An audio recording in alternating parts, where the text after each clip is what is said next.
خداوند یسوع مسیح کے زندہ جلالی اور قادر مطلق نام میں جتنے بھی لوگ اس وقت یہاں پہ موجود ہیں، آپ سب کو میری طرف سے سلام، اور میری ریکویسٹ ہے آج کے دن کی اہمیت کو مد نظر رکھتے ہوئے سنجیدگی کا مظاہرہ کرنا ہے۔ جتنے اوپر نیچے موجود ہیں، اس دن کی اہمیت کو مد نظر رکھتے ہوئے سنجیدگی کا مظاہرہ کرنا ہے۔ آج ہم سب اس جگہ پر اس لیے موجود ہیں کیونکہ خداوند یسوع مسیح ناصری کوہ کلوری پر مصلوب ہوا۔ کہاں مصلوب ہوا جی؟ کوہ کلوری پر مصلوب ہوا۔ کوہ کلوری اس ٹیلے کو، اس چوٹی کو کہا جاتا ہے جس کے معنی ہے کھوپڑی کی جگہ۔ کیا معنی ہے جس کے؟ کھوپڑی کی جگہ۔ اسے گلگتہ کی پہاڑی بھی کہا جاتا ہے، ماؤنٹین آف دا سکلز۔ اور یہ اس وجہ سے اسے کھوپڑی کی جگہ کہا جاتا ہے کیونکہ یہودی شریعت کے مطابق جو لکڑی پہ لٹکایا جاتا تھا اسے لامتی کنسیڈر کیا جاتا تھا، اسے دفن نہیں کیا جاتا تھا، بلکہ اس کی لاش کو وہیں پر چھوڑ دیا جاتا، اور پرندے، جنگلی جانور اس کی لاش کو نوچ کے کھایا کرتے تھے، اور وہاں پر ان کی ہڈیاں وہیں پر پڑی رہتی، کھوپڑیاں وہاں پر پڑی رہتی، اس لیے اس جگہ کو کھوپڑی کی جگہ کہا جاتا تھا۔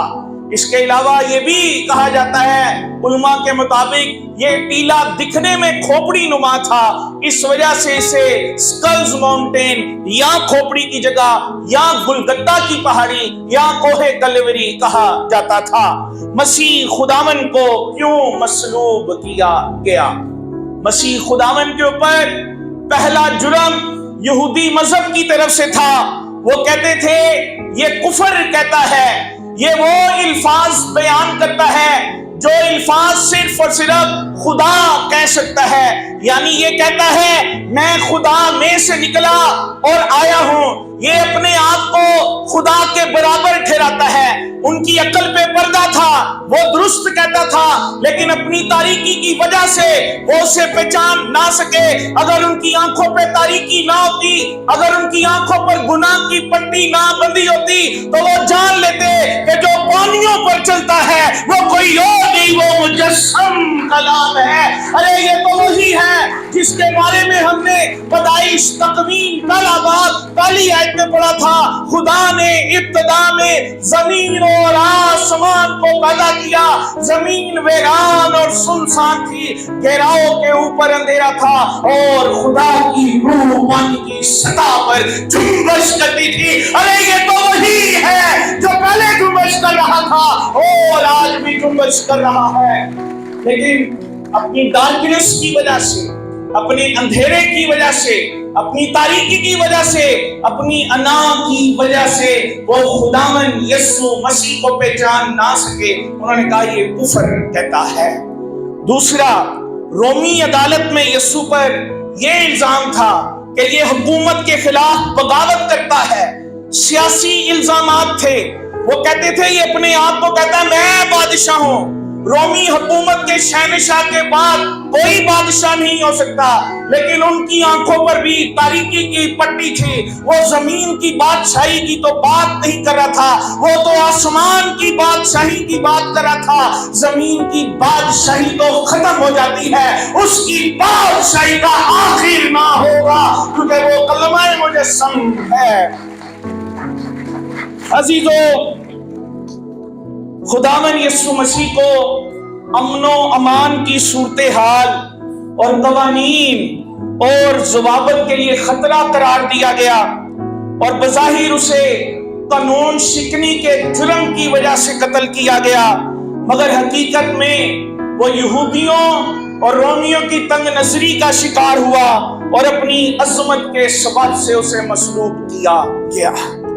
خداوند یسوع کی مصلوبیت بظاہر تو یہودیوں اور رومیوں کی سازش نظر آتی ہے کہ انہوں نے اس کو سزا دی اور مصلوب کر دیا، لیکن حقیقت میں جب ہم کلام مقدس پڑھتے ہیں تو ہمیں معلوم ہوتا ہے خداوند یسوع مسیح کی مصلوبیت کسی انسان کی طرف سے نہیں تھی، بلکہ کلام مقدس میں لکھا ہے یہ بات مجھے خداوند کی طرف سے پہنچی، میں نے تم کو پہنچا دی، مسیح کتاب مقدس کے مطابق ہوا ہے۔ مسیح کس وجہ سے ہوا ہے؟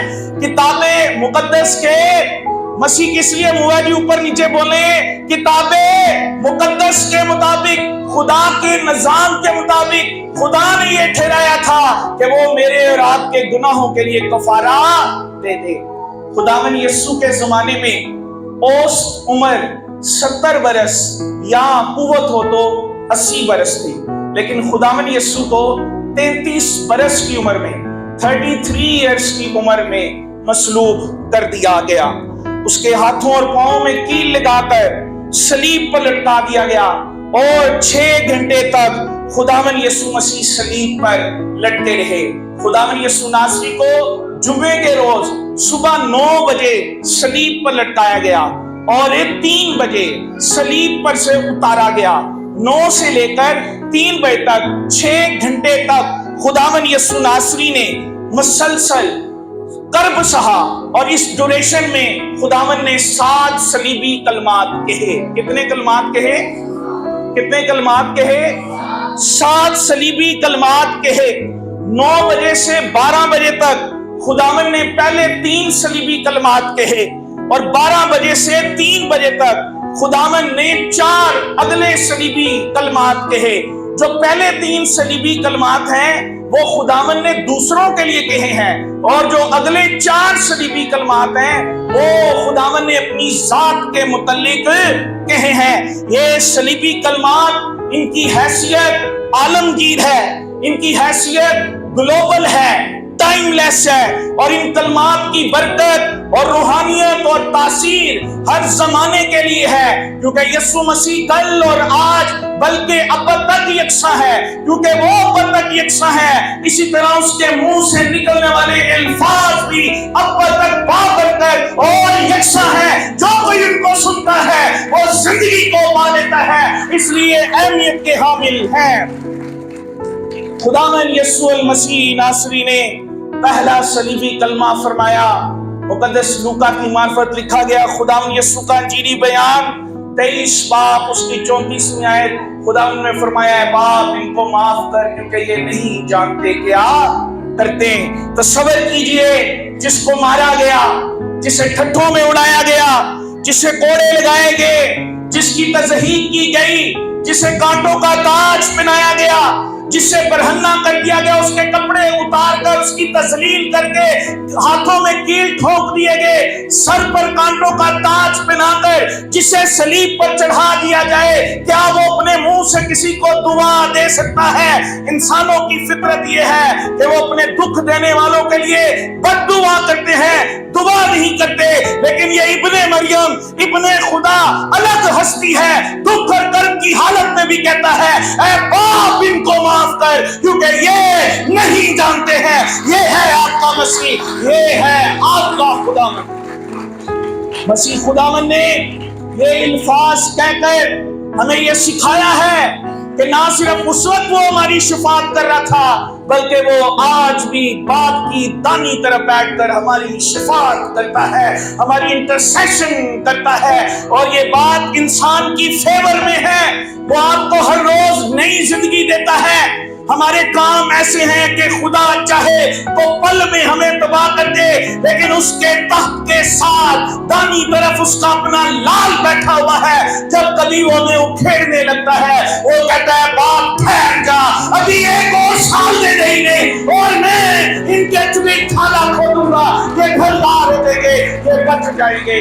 مسیح کی انٹرسیشن، مسیح کی شفاعتی خدمت آج تک ہمیں سنبھالے ہوئے ہے۔ اے دین مسیحیت کے پیروکاروں، اے بنی و انسان، اس بات کے لیے خدا کا شکر کیجئے کہ آپ کے لیے باپ کی دانی طرف بیٹھ کر خدا کا بیٹا مسلسل شفاعت کرتا ہے، مسلسل دعا کرتا ہے۔ ہاللیلویا۔ دوسری بات، مسیح خداوند نے اپنے دکھوں کی انتہا اور عروج میں تمام اپنے ستانے والوں کے لیے دعا کر کے اپنی تعلیم کا عملی ثبوت دیا ہے۔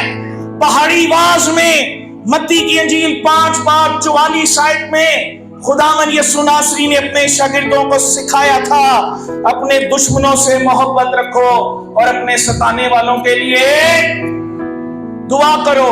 یہاں پر خداوند نے کر کے دکھایا کہ بھئی کیسے کی جاتی ہے دعا، اپنے دشمنوں سے محبت اور اپنے ستانے والوں کے لیے دعا کیسے کی جاتی ہے۔ خداوند نے یہاں عملی ثبوت دیا ہے اور ساتھ ہمیں یہ بھی سکھایا ہے کہ میں نے شفاعت کی ہے، میں نے دوسروں کے لیے دعا کی ہے، تم بھی ایک دوسرے کے لیے دعا کرنا، جو اپنے لیے چاہتے ہو وہ دوسرے کے لیے بھی چاہو۔